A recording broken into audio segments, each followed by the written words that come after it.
Hi everyone, ನಾನು ನಿಮ್ಮ ಸಂದರ್ಶಿನಿ ಸ್ವಾಮಿ. ಬಯಸದೆ ಬಂದೆ ಕಥೆಯ ಮುಂದುವರಿದ ಭಾಗ. ಅದಕ್ಕೂ ಮೊದಲು ನನ್ನ ಕಥೆಗಳು ನಿಮ್ಗೆ ಇಷ್ಟವಾಗಿದ್ದರೆ ತಪ್ಪದೆ ಕಮೆಂಟ್ ಮಾಡಿ, ಲೈಕ್ ಮಾಡಿ, ಶೇರ್ ಮಾಡಿ. ಹಾಗೆ ನನ್ನ ಚಾನಲ್ಗೆ ಹೊಸಬರಿದ್ದರೆ ಸಬ್ಸ್ಕ್ರೈಬ್ ಆಗಿ ಪಕ್ಕದಲ್ಲಿರುವ ಬೆಲ್ ಐಕನ್ನ ಕ್ಲಿಕ್ ಮಾಡಿ. ಇದರಿಂದ ನನ್ನೆಲ್ಲ ಕಥೆಗಳ ನೋಟಿಫಿಕೇಷನ್ ನಿಮಗೆ ಸಿಗುತ್ತೆ. ಸೊ ಬನ್ನಿ ಕಥೆಯ ಮುಂದುವರಿದ ಭಾಗನ ನೋಡೋಣ. ಎಪಿಸೋಡ್ 95 ಇಂದಿನ ಸಂಚಿಕೆಯಲ್ಲಿ ಆರ್ಯ ಅಲ್ಲೇ ಇದ್ದ ಒಂದು ಮಡಿಕೆ ಸಾಲುಗಳನ್ನು ಹಿಡಿದು ನೋಡಿದ್ರೆ ಅವನ ಕಣ್ಣುಗಳಾಗಲೇ ಮಂಜಾಗ್ತಿದೆ. ಚಂದು ಕಾಣ್ತಿಲ್ಲ.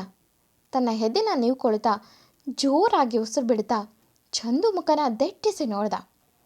ಅವಳ ಮುಖ ನೋಡಿ ಇನ್ನೂ ಅವನಿಗೆ ನೋವು ಜಾಸ್ತಿ ಆಯಿತು. ಆರ್ಯನ್ಗೆ ಅವನ ಕಣ್ಣು ತುಂಬ ಮಂಚಾಗ್ತಿತ್ತು. ಮುಂದೆ ಆರ್ಯನ್ ಬೇಗ ತನ್ನ ಎದೆ ಹಿಡಿದು ಹತ್ತಿರ ಬೆರಸಾಗಿ ಬಂದು ಚಂದು ಮಲಗಿದ ಮಂಚ ಹಿಡಿದು ಕುಸಿದು ಬಿದ್ದ.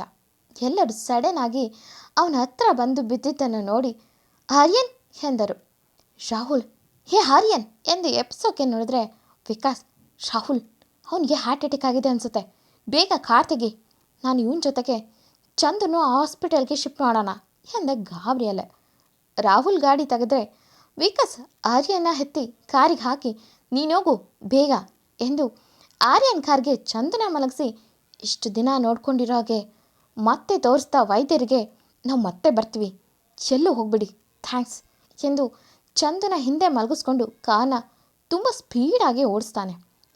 ರಾಹುಲ್ ಬರ್ತಾ ಕಾಲ್ ಮಾಡಿ ದೇವರಾಜ್ ಅವರಿಗೆ ಎಲ್ಲ ವಿಷಯನ ಹೇಳಿ ಹಾಗೆ ಆರ್ಯನ್ ಟ್ರೀಟ್ಮೆಂಟ್ಗೆ ವ್ಯವಸ್ಥೆ ಮಾಡಿ ಎಂದ. ಸುತ್ತ ಹಾಸ್ಪಿಟಲ್ಗಳಿಲ್ಲದ ಕಾರಣ ವಿಕಾಸ್ ಅಡ್ಮಿಷನ್ ಆಗಿದ್ದ ಹಾಸ್ಪಿಟಲ್ಗೆ ಹೋಗಬೇಕಾಗಿತ್ತು. ಅಲ್ಲಿಗೆ ರಾಹುಲ್ ಕೂಡ ತುಂಬ ಫಾಸ್ಟಾಗಿ ಗಾಡಿ ಓಡಿಸುತ್ತಾ ಬಂದಿದ್ದ. ಹಾಸ್ಪಿಟಲ್ ಮುಂದೆ ಕಾರ್ ನಿಂತಿದ್ದ ತಡ ಹಾಸ್ಪಿಟಲ್ ಸಿಬ್ಬಂದಿಗಳು ಸ್ಟ್ರೆಚರ್ ತಂದು ಆರ್ಯನ ಎಮರ್ಜೆನ್ಸಿ ರೂಮ್ಗೆ ಶಿಫ್ಟ್ ಮಾಡ್ತಾರೆ. ಆರ್ಯನ್ ಶಿಫ್ಟ್ ಆದ ಸ್ವಲ್ಪ ಹೊತ್ತಿಗೆ ವಿಕಾಸ್ ಕಾರ್ ಬಂದು ನಿಂತಿತು. ದೇವರಾಜ್ ಅವರು ಚಂದನು ಕೂಡ ಶಿಫ್ಟ್ ಮಾಡಿಸಲು ಅರೇಂಜ್ ಮಾಡಿಸೋದ್ರಿಂದ ಚಂದನ ಎಲ್ಲ ಸ್ಟಾಫ್ಗಳು ಶಿಫ್ಟ್ ಮಾಡಿದ್ರು. ವಿಕಾಸ್ ಅಂತೂ ಆ ಚಂದು ಇದ್ದ ಸ್ಟ್ರೆಚರ್ ಹಿಂದೆ ಓಡ್ತಿದ್ದ. ಚಂದನು ಎಮರ್ಜೆನ್ಸಿ ರೂಮ್ಗೆ ಕರ್ಕೊಂಡು ಹೋಗ್ತಾರೆ. ಒಂದು ಸ್ಕ್ರೀನ್ ಕಡೆ ಆರ್ಯನ್ ಇದ್ದರೆ ಇನ್ನೊಂದು ಸೈಡ್ ಚಂದು ಇದ್ಲು. ಆರ್ಯನ್ಗೆ ಟ್ರೀಟ್ಮೆಂಟ್ ಸ್ಟಾರ್ಟ್ ಮಾಡಿದ್ರು. ಆರ್ಯನ್ಗೆ ಶಾಕ್ ಟ್ರೀಟ್ಮೆಂಟ್ ಕೊಟ್ಟಾಗ 2 ಬಾರಿ ಉಸಿರಾಡಲಿಲ್ಲ. 3ನೇ ಬಾರಿ ದೊಡ್ಡದೊಂದು ಉಸಿರು ಬಿಟ್ಟ. ಅವನು ಕಣ್ಣು ಬಿಟ್ಟಾಗ ಪರದೆ ಸರಿದು ಅಲ್ಲಿ ಚಂದು ಮುಖ ಕಾಣ್ತಿತ್ತು. ಆರ್ಯನ್ ಏನೋ ಹೇಳೋಕ್ಕೆ ಟ್ರೈ ಮಾಡ್ತಿದ್ದಾನೆ, ಬಟ್ ಕೈಕಾಲು ಏನೂ ಆಡ್ಸೋಕ್ಕಾಗ್ತಿಲ್ಲ. ಅವನ ಕಣ್ಣಿಂದ ನೀರು ಜಾರ್ತಿದೆ. ಗಾಳಿಗೆ ಪರದೆ ಆಗಾಗ ಚಂದು ಮುಖವನ್ನು ಕಾಣುವಂತೆ ಮಾಡುತ್ತಿದೆ. ಮನದಲ್ಲೇ ಚಂದು ಸ್ಥಿತಿ ನೋಡಿದ ಆರ್ಯನ್ ಶಾಕ್ ಆಗಿದ್ದ. ಅವಳ ಜೊತೆಗೆ ಮಾತಾಡೋ ಆಸೆ, ಬಟ್ ಮಾತು ಬರ್ತಿಲ್ಲ. ಚಂದುನ ಟ್ರೀಟ್ ಮಾಡಿದವರು ಒಂದು ಸ್ಕ್ಯಾನಿಂಗ್ ಮಾಡಬೇಕು ಎಂದರು. ಅದಕ್ಕೆ ವಿಕಾಸ್ ಕನ್ಸಲ್ಟ್ ಸೈನ್ ತಗೊಂಡ್ರು. ಸ್ಕ್ಯಾನಿಂಗ್ ಮಾಡಿದಾಗ ಹುಡುಗಿಗೆ 2 ಕಿಡ್ನಿ ತುಂಬ ಡ್ಯಾಮೇಜ್ ಆಗಿದೆ.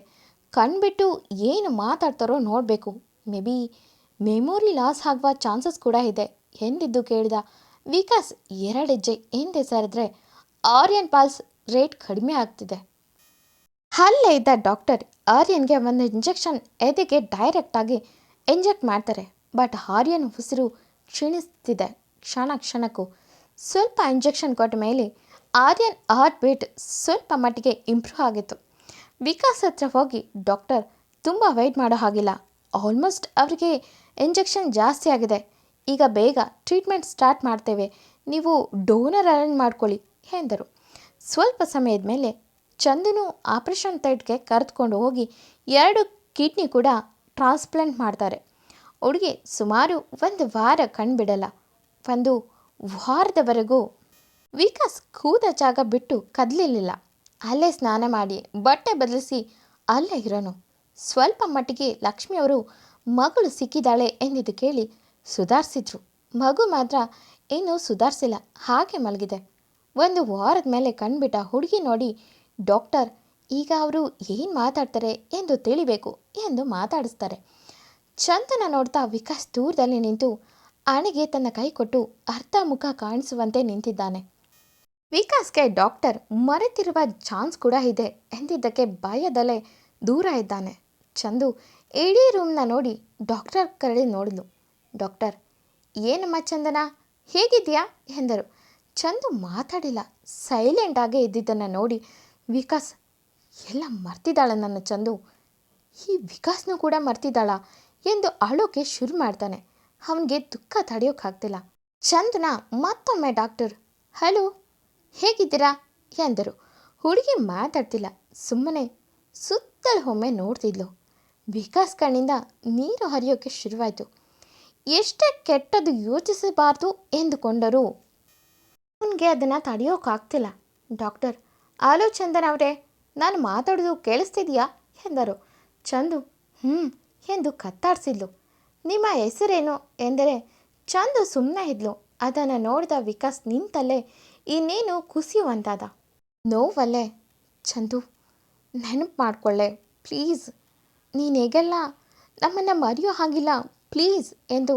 ಗಣಪ ಪ್ಲೀಸ್ ನನ್ನ ಹುಡುಗಿಗೆ ಮರುವಿನ ಕಾಯಿಲೆ ಕೊಡಬೇಡ, ಅವಳು ಸಿಕ್ಕಳು ಅನ್ನೋದಕ್ಕಿಂತ ಹೀಗೆ ನಮ್ಮನ್ನೆಲ್ಲ ಮರೆತು ಸಿಕ್ಕಿದ್ದಾಳೆ ಅಂದರೆ ನನ್ನ ಹೃದಯಕ್ಕೆ ತುಂಬ ಹಿಂಸೆ ಆಗುತ್ತೆ ಗಣಪ, ಪ್ಲೀಸ್ ಗಣಪ ಎಂದು ನಿಂತಲ್ಲೇ ಗೋಡೆಯಲ್ಲಿ ನೇತಾಕಿರುವ ಕ್ಯಾಲೆಂಡರ್ನಲ್ಲಿ ಇದ್ದ ಪುಟ್ಟ ಗಣೇಶನನ್ನು ಬೇಡ್ಕೊಳ್ತಿದ್ದಾನೆ ವಿಕಾಸ್.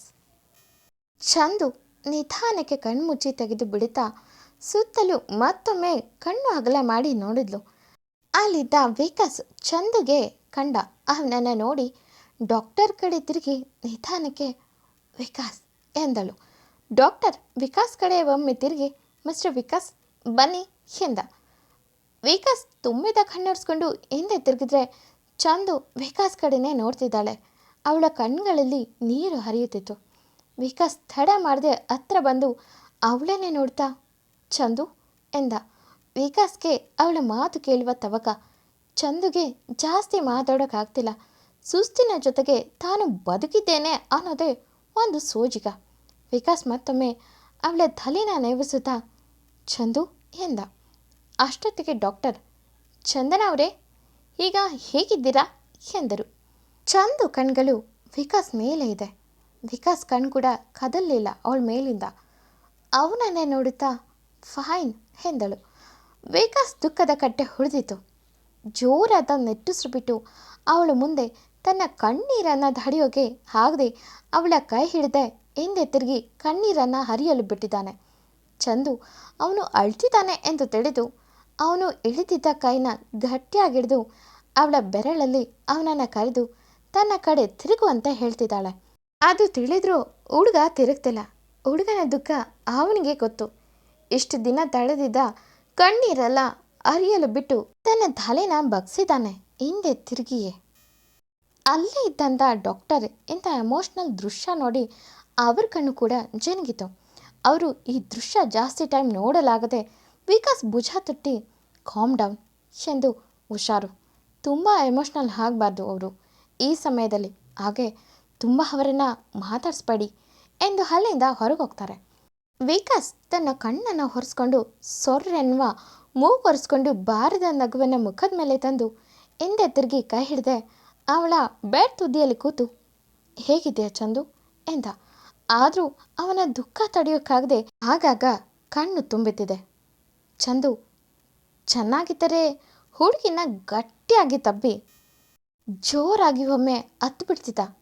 ಬಟ್ ಈಗ ಇರುವ ಕಂಡೀಷನ್ನಲ್ಲೂ ಹೆಚ್ಚು ಸ್ಟ್ರೆಸ್ ಕೊಡಬಾರ್ದು ಎಂದಿದ್ದಾರೆ. ಅದಕ್ಕೆ ತಡೆಯುತ್ತಿದ್ದಾನೆ ಹುಡುಗ. ಚಂದು ಅವನ ಕೈ ಗಟ್ಟಿಯಾಗಿಡ್ದು ಎಂದು ನೀವೇಗಿದ್ದೀರಾ ಮಗು ಎಂದಳು ನಿಧಾನಕ್ಕೆ. ಆದರೆ ಅವಳ ಬಾಯಿಗೆ ಆಕ್ಸಿಜನ್ ಮಾಸ್ಕ್ ಹಾಕಿದ್ರಿಂದ ಹುಡುಗನಿಗೆ ನಿಧಾನಕ್ಕೆ ಕೇಳ್ತಿದೆ. ವಿಕಾಸ್ ಎಂದಷ್ಟೇ ಕತ್ತಾಡಿಸಿದ್ದ. ಬಟ್ ಮನದಲ್ಲೇ ನೀನು ಬದುಕಿ ನನ್ನ ಉಳಿಸ್ಬಿಟ್ಟೆ ಕಣೆ ಹುಡುಗಿ ಎಂದುಕೊಂಡ. ಚಂದು ಮಗುನ ನಾನು ನೋಡಬೇಕು, ಕರ್ಕೊಂಡು ಬನ್ನಿ ಎಂದಳು ನಿಧಾನಕ್ಕೆ. ವಿಕಾಸ್ ಎಂದು ಮತ್ತೆ ತಲೆ ಹರಿಸಿದ. ಚಂದು ನಿಧಾನಕ್ಕೆ ತನ್ನ ಕೈಯಲ್ಲಿ ಆಕ್ಸಿಜನ್ ಮಾಸ್ಕ್ ತೆಗೆದು ಪಾಪುನ ಕರ್ಕೊಂಡು ಬನ್ನಿ ನೋಡಬೇಕು ಎಂದಳು. ವಿಕಾಸ್ ಮತ್ತೆ ಮಾಸ್ಕ್ ಹಾಕುತ್ತಾ ಅವಳ ಅತಿ ಸಮೀಪಕ್ಕೆ ಹೋಗಿ ತೆಗಿಬೇಡ ಎಂದು ಕರ್ಕೊಂಡು ಬರ್ತೀನಿ, ಮಲಗಿದ್ದಾನೆ ಅವನು ಎಂದ. ಚಂದು ಅವನ ಕಣ್ಣು ನೋಡಿ ತನ್ನ ಕೈಯಲ್ಲಿ ಅವನ ಕಣ್ಣೀರನ್ನು ಒರೆಸಿದ್ರೆ ವಿಕಾಸ್ ಅವಳ ಕೈ ಹಿಡಿದು ಅವನ ಮುಖಕ್ಕೆ ಹಾಗೆ ಒತ್ತಿ ಹಿಡಿದ. ಅವನ ಕಣ್ಣೀರು ಅವಳ ಕೈ ಸೋಕಿತು. ಹುಡುಗಿ ಅವನ ಕಣ್ಣೀರು ಒರೆಸಿ, ಅಳಬೇಡಿ, ನನಗೂ ಅಳು ಬರುತ್ತೆ ಎಂದಳು. ತಕ್ಷಣ ತನ್ನ ಕಣ್ಗಳನ್ನು ಒರೆಸ್ಕೊಂಡು, ನೀನು ಅಳಬಾರ್ದು ಎಂದು ಕಿರುನಕ್ಕ. ಎಂದಿನಂತೆ ಈ ಸಂಚಿಕೆ ಮುಂದುವರಿಯೋದು. ನಿಮಗೆ ಈ ಕತೆ ಇಷ್ಟವಾಗಿದ್ದರೆ ತಪ್ಪದೆ ಕಮೆಂಟ್ ಮಾಡಿ, ಲೈಕ್ ಮಾಡಿ. Thank you for watching.